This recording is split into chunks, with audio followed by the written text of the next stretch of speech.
You're listening to the Baked Chips Podcast, brought to you by CM Life.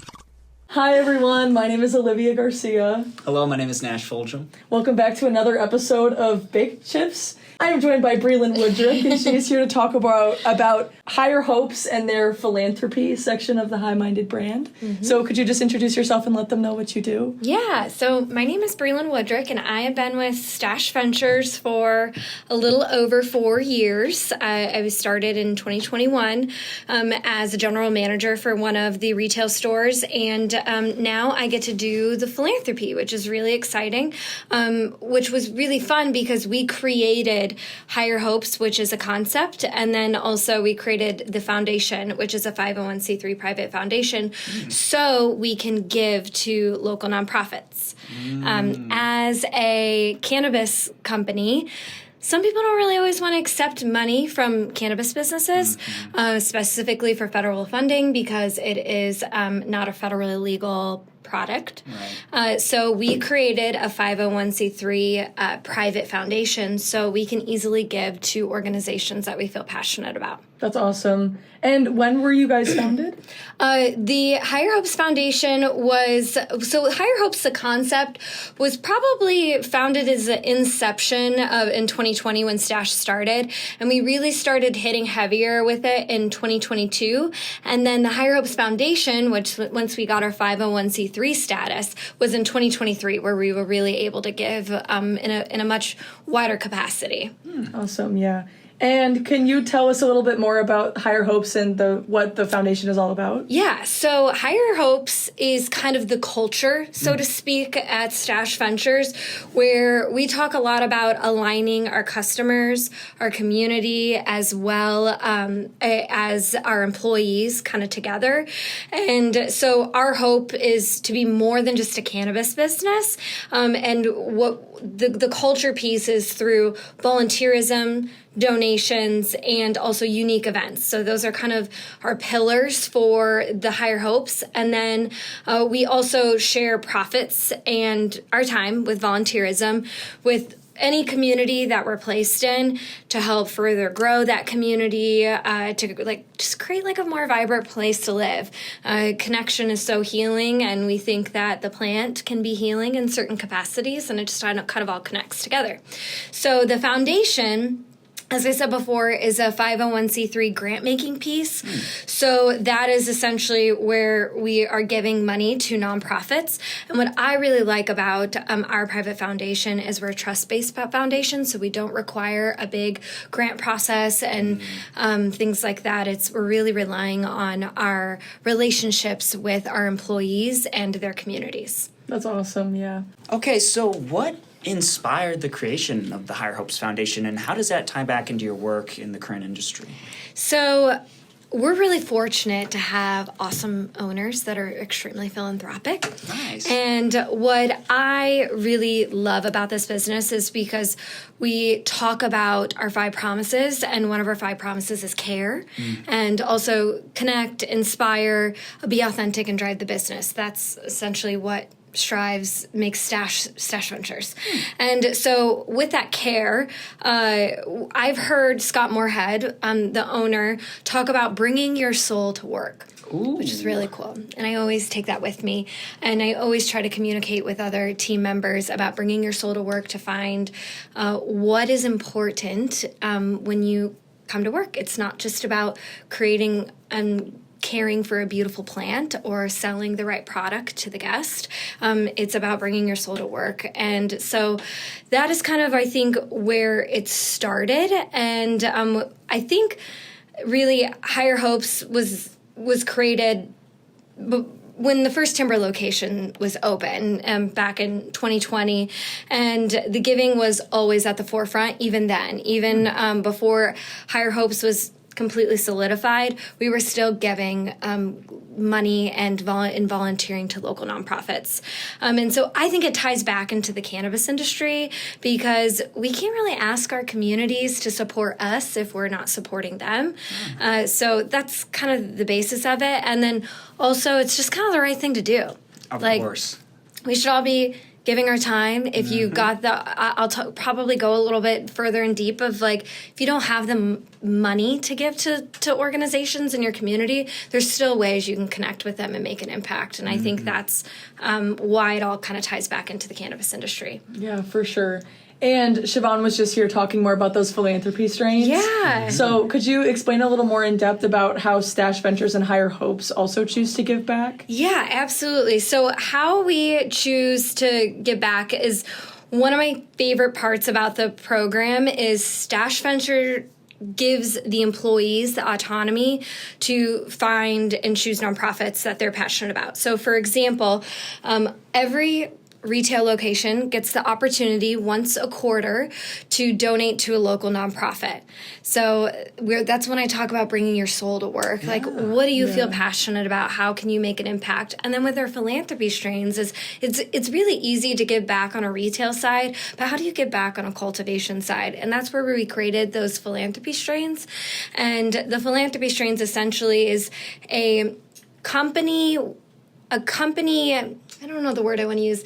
It's something that the company cares about. Right. So, for instance, you talked with Siobhan, and we learned about Crush OG, where it was about her journey through breast cancer, and we're able to support other women going through breast cancer as well. As for instance, we've had other philanthropy strains like Epic Kush, which is towards social equity. Epic stands for End Poverty and Incarceration. We have DD 420, which is based off of once a veteran for veterans. Once veterans have become a veteran, you receive a DD 214 form, and so that's where we got the DD 420. Gotcha. So we're able to work with these organizations for causes that we're passionate about. And what I love about our philanthropy strains is we were able to support Siobhan through her journey and with the passion that she has for assisting other women through breast cancer. We have veterans in our organization. We do a great, fun philanthropy strain called Cadillac Rainbows, where we work with the LGBTQ plus community, honoring our marginalized groups that we have in our business.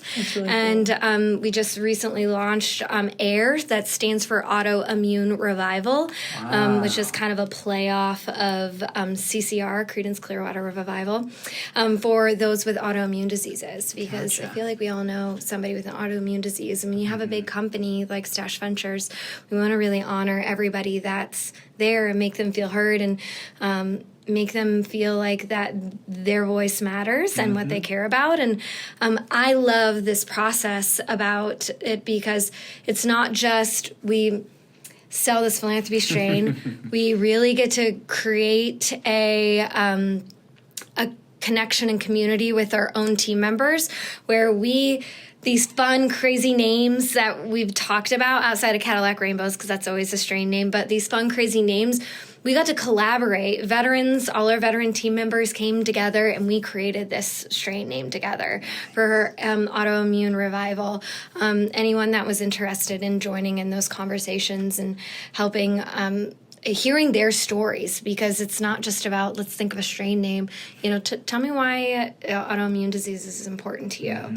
And we really get to connect with our employees on a really deeper level, if they're willing, and some people, they want to go to work and they want to cash in and cash out, and that's okay. But some people really want to have a purpose in work, and that's where I think Higher Hopes, that's what we choose to do. So, with every quarter, we choose a specific cause that we like to work with. So, for instance, quarter one is either social equity or women's causes. Nice. Quarter two is either mental health or LGBTQ plus organizations. Quarter three is veterans. And then quarter four is either food security or animal shelters.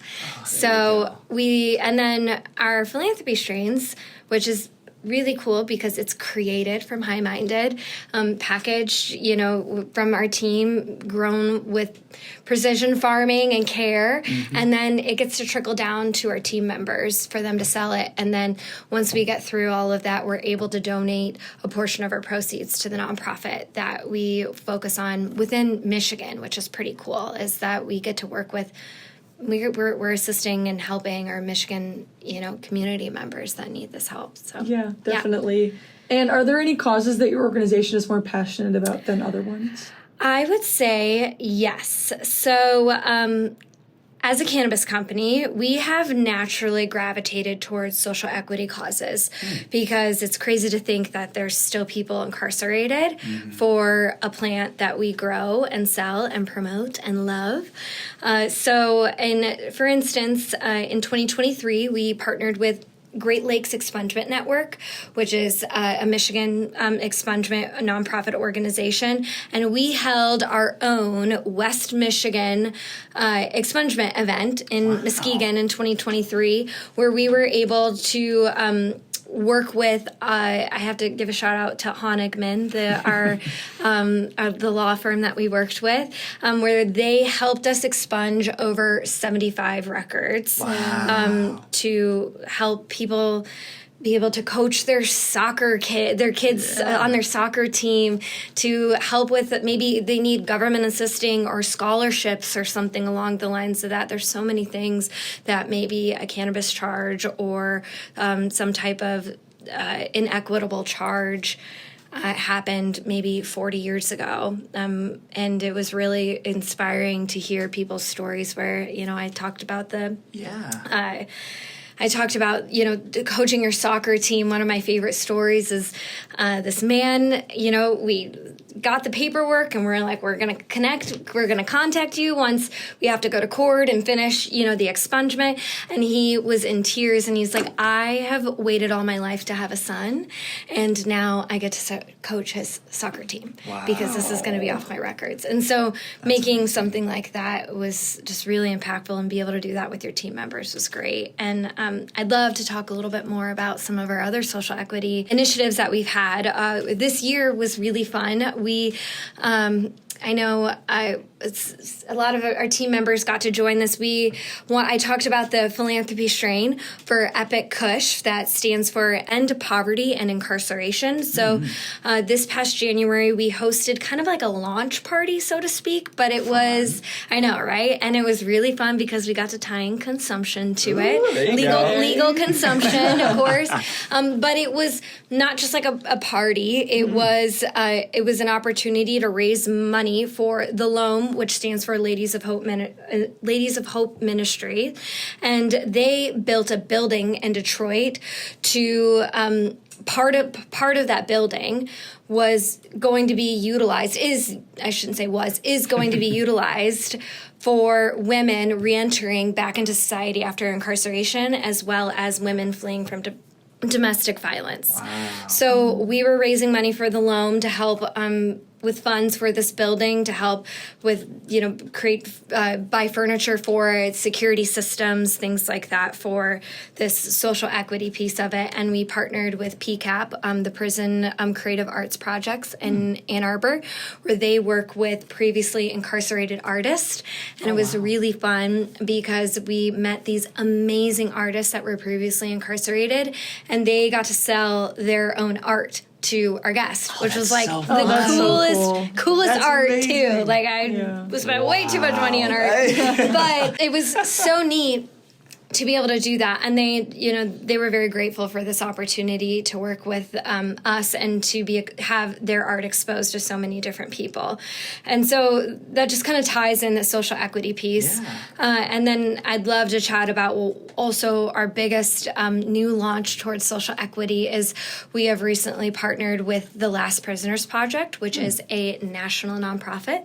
Nice. If you're not familiar with the Last Prisoners Project, they are, again, again, a national nonprofit where they work with non-violent cannabis offenders that are currently incarcerated in prison. So they either help with their commissary, they help with, even getting them out because we still have constituents in Michigan for non-violent cannabis charges.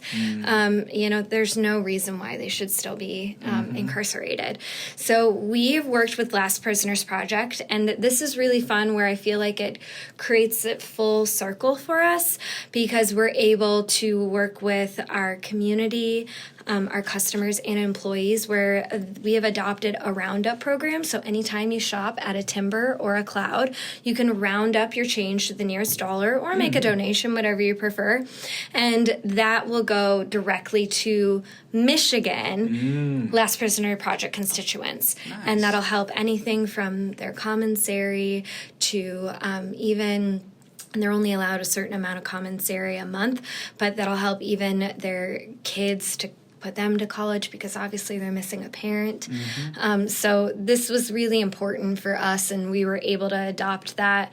And what's really exciting about that is that we adopted this in June, and now we're in September, and we've already raised $15,000 just by a dime here, 50 cents here, a penny here. It adds up between all of our stores. So I'm really grateful. We're really excited to see what we get to do for the rest of the year in 3 months, and just the beginning of 3 months. Yeah, right. So, any business, it takes a little bit of time to adopt some things, and it's really great to get our employees connected with the stories of the constituents because we get to know these constituents that we're helping. And so they get to talk about that with the customers and how they're helping their community just by rounding up their change like you do at CVS or, McDonald's or wherever. And they're actually getting to make a true impact for Michigan constituents, which is really great.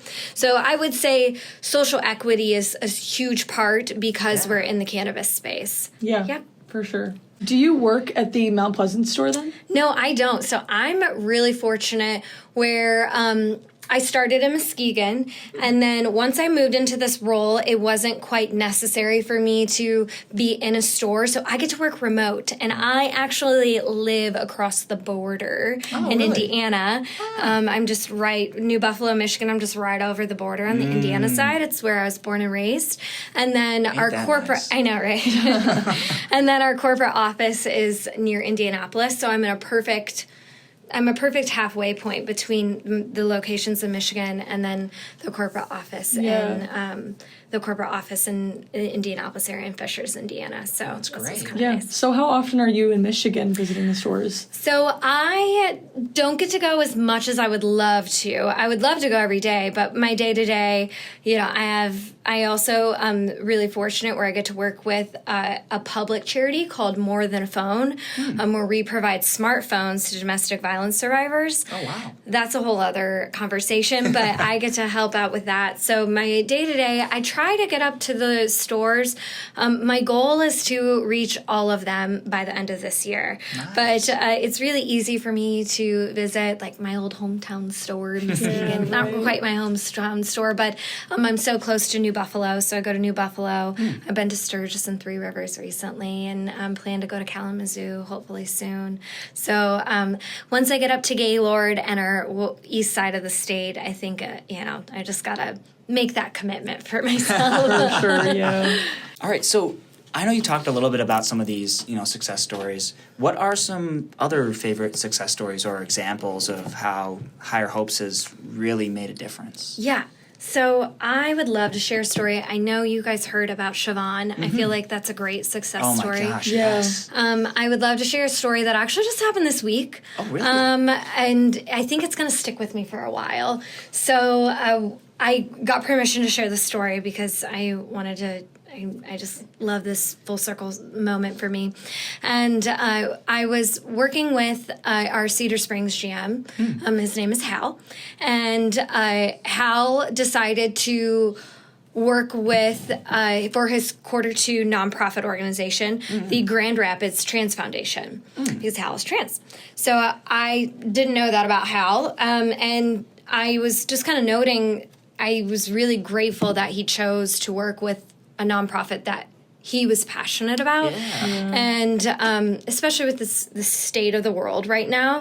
And what was really great is Hal was very appreciative that, one, you just had the opportunity, because back in 2017 when he was in college, he actually worked with the Grand Rapids Trans Foundation and received a scholarship from them so he can go to college. That's really cool. And so for him, because what's fun about the Higher Hopes is, on top of giving the money, we try to make a photo opportunity. Oh, of that's course, you nice. gotta have Of photo op. course. And so I got the big checks that I would mail out to the store and everything. And those big checks are sent, and he took a picture, and it was a full circle moment. He's like, I got to give $1,000 to the Grand Rapids Trans Foundation when they helped me. And it was all, because of the place he works. Wow. And so that's one of my favorite stories. That's amazing.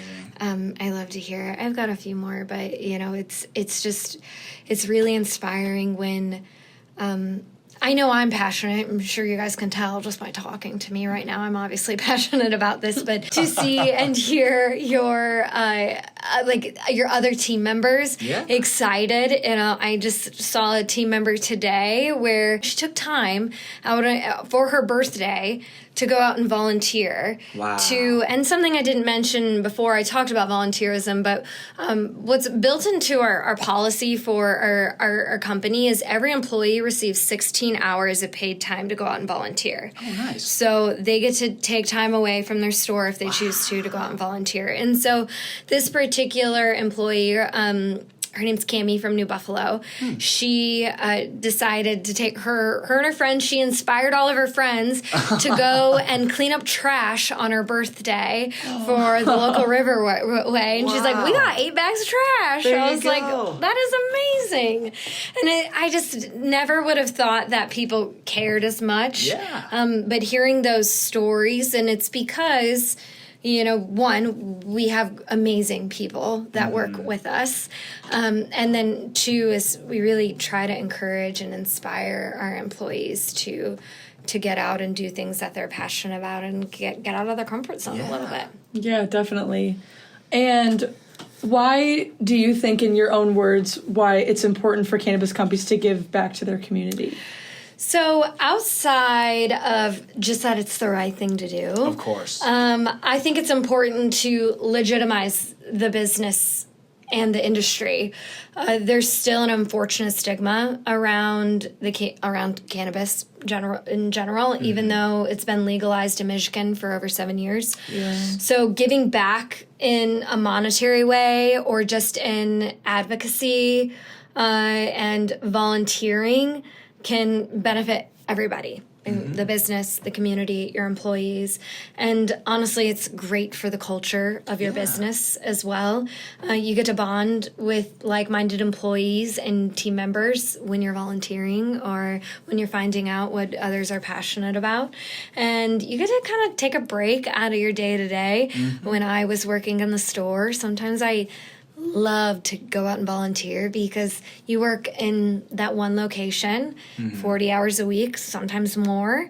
And it's nice just to get out and do something different, which I feel like is great. Yeah, it's not or something you'd see every day, so it's really cool. Yeah, and you kind of get to understand the world a little bit better when you hear about your community's needs. And yeah, I think was huge for me once I started volunteering more. I was like, I didn't really realize that we actually had people's food insecurity was an issue. And for instance, in Muskegon, I had no idea that adult illiteracy was an issue in Muskegon.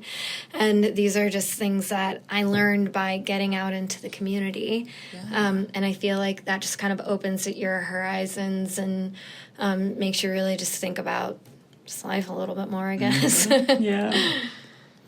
So you guys talk a lot about, all these amazing stories and all this inspiring stuff. How do you guys hope to inspire other cannabis companies to really follow your lead and get out of their comfort zone? Yeah, I feel like the best way, personally, is just leading by example. We can't, encourage any other businesses to donate a portion of their profits to any cause, really, if we're not doing the same. Yeah. And then also, I think we partner with other cannabis businesses, which I think is really great. We partner with Wild Cannabis, where they have matched our donations, and we've also done an Arbor Day. We have an Arbor Day initiative with Wild, where they match a particular amount of Wild units sold, and they'll pay out a certain amount, and we'll match it and create a bigger donation, and then we get to volunteer together. And then in my role, it's really fun just to get to talk to other people in the industry that are in completely different companies and encourage them, hey, like if you want to get together, our stores are only 15 minutes apart, we can do a beach cleanup together. Why not? We're all in the same industry. We all are in the same cause. It's not like we have to be fighting against each other for customers. That's not what Higher Hopes is about. That's sales. That's a different. That's a different department. But I would say the biggest way is just by leading by example, and we always talk about, as I said, as our 5 promises, one of them is inspire, and one of them is inspire, and we like to ask our employees to take pictures of when they're out volunteering, when they are doing their bake checks, so we can. It's not to gloat, it's to encourage other people that it's possible. Yeah. I think that some people just don't really, it's not a normal cadence to an everyday business, and it can be. It really can be. Yeah, for sure.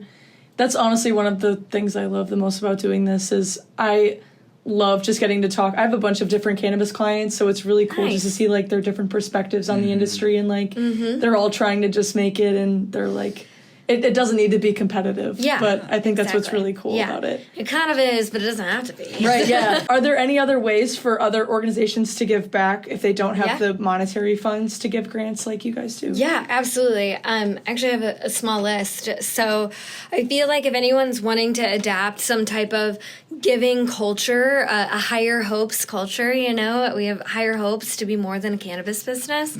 An easy way would be to just get out and volunteer. Volunteer with your team members, volunteer on your day off, or if you are a business owner, adopt something along the lines of 16 hours a year for each employee to get out and to volunteer in their community. And then also something that's always free is to advocate for organizations that you feel passionate about. I know I've used the word passion 100 times, but it's, it's powerful. For sure. It's just, it really is. It's not necessarily about what everybody else is doing. It's about what that employee or that particular store, that community needs, and what they're interested in. So advocating that it could be as simple as hosting a supply drive. It could be as simple as partnering like with the Last Prisoners Project, and you can host a free letter writing campaign where you can write to constituents, especially around the holidays. Just write to constituents that are currently incarcerated for nonviolent cannabis charges. Yeah. That's a very free and easy but impactful way to just make an impact. And then also, if you're a retail, you can sign up for the Last Prisoners Project, Roll It Up for Justice. That's the Roundup program that I was talking to you about. That's free, and it's free to ask your customers to round up. And as you know, every penny counts. The fact that our business was able to raise $15,000 in 3 months is just, I'm just so grateful for our team. I'm so pleased with that.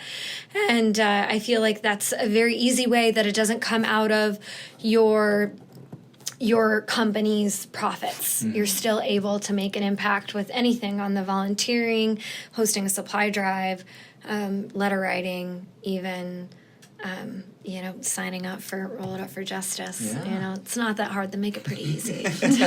Yeah. All right, so I always love this question. What's next for Higher Hopes? Yes. Are there any upcoming projects or goals that you're really excited about? So I kind of hinted at it in the last answer. October 1st, we're hosting an in-store. Honestly, it's company-wide because even our cultivation and HQ will have the opportunity, a supply drive. So every location in our company will choose either a local animal shelter or maybe a food pantry, homeless shelter, something along the lines of that, where we will ask for supplies. And we're gonna kind of making it a little fun and silly internally, where we've got like a thermometer that you would see at like a telethon that you can color in. That's Except fun. our That's so amazing cool. marketing team made it into a bong, so it's like Hey, staying on brand. So yeah, right. So we've got that, which is kind of fun, and we're gonna have a little internal competition for decorating the bin to kind of just bring like the eye to it for customers, and whoever a winning location is, whoever has the fanciest decoration will be voting internally. They'll receive an additional $500 for their local nonprofit, and then also every team member will receive an additional 4 hours to go out and volunteer. So that's just, extra money really on your cool. paycheck. There you go. It's pretty cool. So I'm excited for that. So beginning October 1st, if you're ever at a Cloud or a Timber store, you can see what type of organization they're donating to, whether it's an animal shelter, maybe they need dog or cat food or litter or something along the lines of that, or it could be a food pantry where they're seeking non-perishables.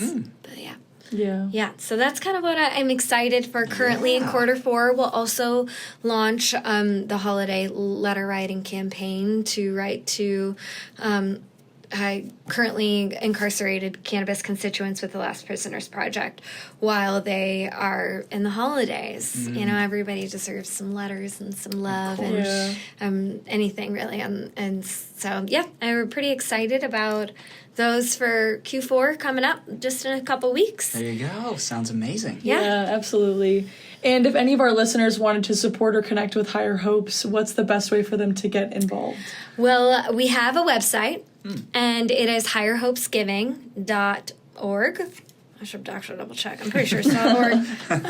Could you check for me? Yeah, I can. I don't have my hotspot on for my laptop.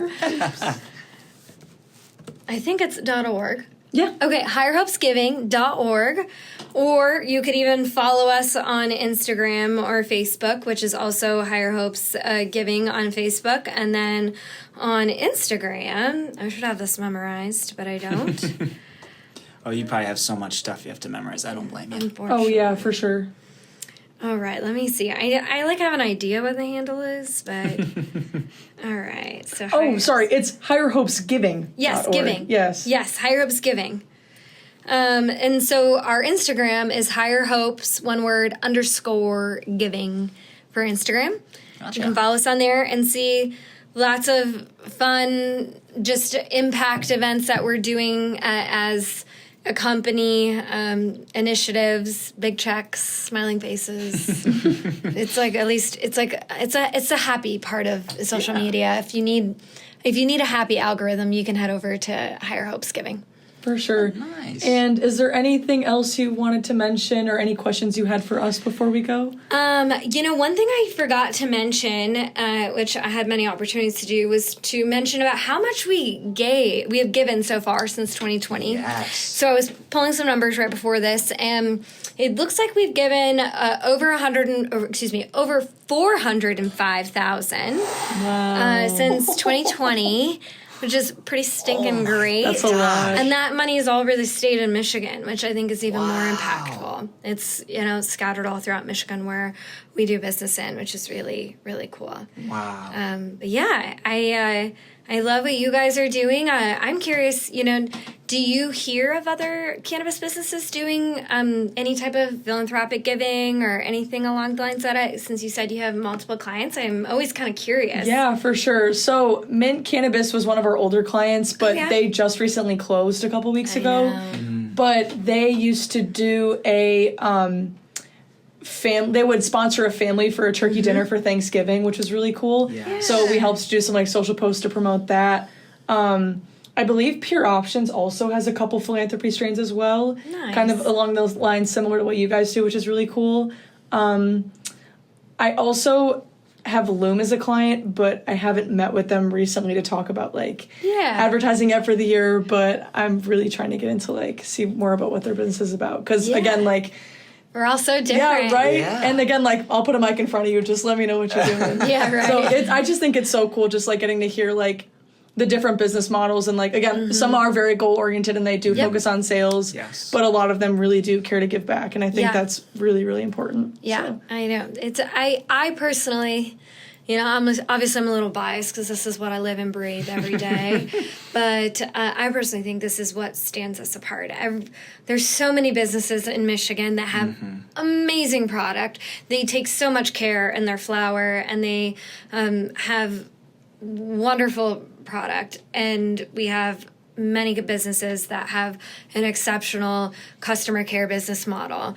Some are super fast, some are the type where you can mosey in and spend 30 minutes with them if you want to. And I think so many businesses have all of that, but they're all kind of mushed together. We all have great product. We all have really good customer care and customer service. Yeah. But I really think the way that we give back and how we really try to encourage our customers to do it with us is what sets us apart. So. Absolutely, yeah. Well, thank you so much for your time and telling us more about Higher Hopes. And if anybody is interested or feels inclined to give back as well, we will have the link somewhere in the description on the video. Yes. Thank you again for your time. Thank you. Drive safe back to Indiana. Yeah, thanks. 3 hours. All right, bye, guys. Bye, thank you.